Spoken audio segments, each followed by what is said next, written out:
Box ഓഫീസിൽ കുതിച്ചോട്ടം തുടരുന്ന പ്രഭാസ് ചിത്രം കൽക്കി 2898 AD ഇപ്പോൾ ഇന്ത്യൻ സിനിമാ ലോകത്തെ ഒരേ ഒരു സംസാര വിഷയം. വമ്പൻ ക്യാൻവാസിൽ ഒരുങ്ങിയ ചിത്രം ഇന്ത്യൻ സിനിമയുടെ ചരിത്രം തന്നെ മാറ്റിക്കുറിച്ചിരിക്കുകയാണ്.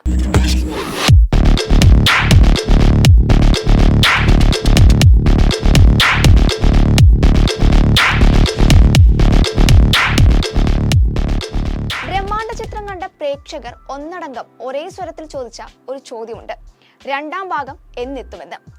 വിഷ്വൽ എഫക്ട്സും ടെക്നിക്കൽ മികവുമെല്ലാം ഉൾപ്പെടുത്തി അത്രമാത്രം പ്രേക്ഷകരെ അത്ഭുതപ്പെടുത്തുന്ന ഒന്നായിരുന്നു ആദ്യ ഭാഗം. മാത്രമല്ല, രണ്ടാം ഭാഗത്തിനുള്ള സൂചന നൽകിയതുകൊണ്ട് തന്നെ ഈ ചോദ്യമാണ് സിനിമ കണ്ടതിന് ശേഷം ഏറ്റവും ഉയർന്നു വന്നത്. തൊട്ടു പിന്നാലെ കൽക്കിയുടെ രണ്ടാം ഭാഗം 60% ചിത്രീകരണം പൂർത്തിയായിട്ടുണ്ടെന്ന രീതിയിൽ വാർത്തകൾ പ്രചരിക്കാൻ തുടങ്ങി. ശേഷമാണ് സംവിധായകൻ നാഗ് അശ്വിൻ തന്നെ ഇക്കാര്യത്തിൽ ഔദ്യോഗിക വിശദീകരണം നൽകിയത്. രണ്ടാം ഭാഗത്തിന്റെ 20% മാത്രമാണ് ചിത്രീകരിച്ചതെന്നും അഭിനേതാക്കളെ സെറ്റിലേക്ക് എത്തിക്കുന്നതിന് മുൻപ് ഇനിയും ഒരുപാട് കാര്യങ്ങൾ ചെയ്യാനുണ്ടെന്നും മുന്നൊരുക്കങ്ങൾ ആവശ്യമാണെന്നും അദ്ദേഹം ചൂണ്ടിക്കാട്ടി. ഒപ്പം രണ്ടാം ഭാഗം കമൽഹാസൻ ഷോ ആയിരിക്കുമെന്ന സൂചനയും നാഗ് അശ്വിൻ പറയുകയുണ്ടായി. ചിത്രം 2027 എത്തുമെന്നാണ് സൂചന. അതായത് 3 വർഷത്തോളം ചിത്രത്തിനായി കാത്തിരിക്കേണ്ടി വരും. രണ്ടാം ഭാഗം പൂർണ്ണമായും കമൽഹാസന്റെ യാസ്കിൻ എന്ന കഥാപാത്രം കൊണ്ടുപോകുമെന്ന കാര്യത്തിൽ സംശയമില്ല. ആദ്യ ഭാഗത്തിലെ മിനിറ്റുകൾ മിന്നിമറിയുന്ന കമൽഹാസൻ കഥാപാത്രം തിയേറ്ററുകളെ ഇളക്കി മറിച്ചിരുന്നു. കൽക്കിയുടെ റിലീസിന് പിന്നാലെ ഏറ്റവും കൂടുതൽ ചർച്ച ചെയ്യപ്പെട്ട 2 കഥാപാത്രങ്ങളും അശ്വത്ഥാമാവും സുപ്രീം യാസ്കിനുമായിരുന്നു. ഇന്ത്യൻ സിനിമയിലെ 2 ഇതിഹാസങ്ങളായ അമിതാഭ് ബച്ചൻ അശ്വത്ഥാമാവായെത്തിയപ്പോൾ ഇതുവരെ കാണാത്ത ഗെറ്റപ്പിൽ സുപ്രീം യാസ്കിനായി കമൽഹാസനും എത്തി. ഇതിൽ തന്നെ സുപ്രീം യാസ്കിന്റെ അഭിനയം വേറെ ലെവലാണെന്നാണ് പ്രേക്ഷകർ ഒന്നടങ്കം അഭിപ്രായപ്പെട്ടത്.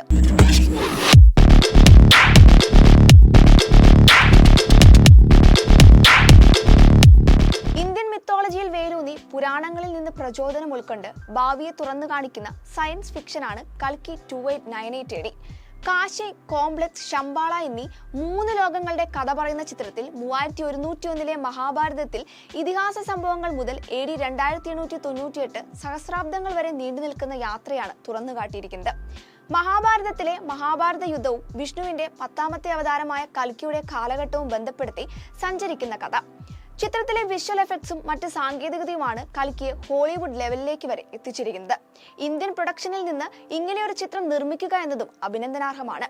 മാത്രമല്ല, ബാഹുബലിക്ക് ശേഷം പ്രഭാസ് മികച്ച പെർഫോമൻസ് കാഴ്ചവെച്ച ചിത്രമാണ് കൽക്കി എന്നും പ്രേക്ഷകർ അഭിപ്രായപ്പെടുന്നുണ്ട്. ആഗോള ബോക്സ് ഓഫീസിൽ ചിത്രം ഇതിനോടകം 700 കോടിയിലധികം കരസ്ഥമാക്കിയിട്ടുണ്ട്.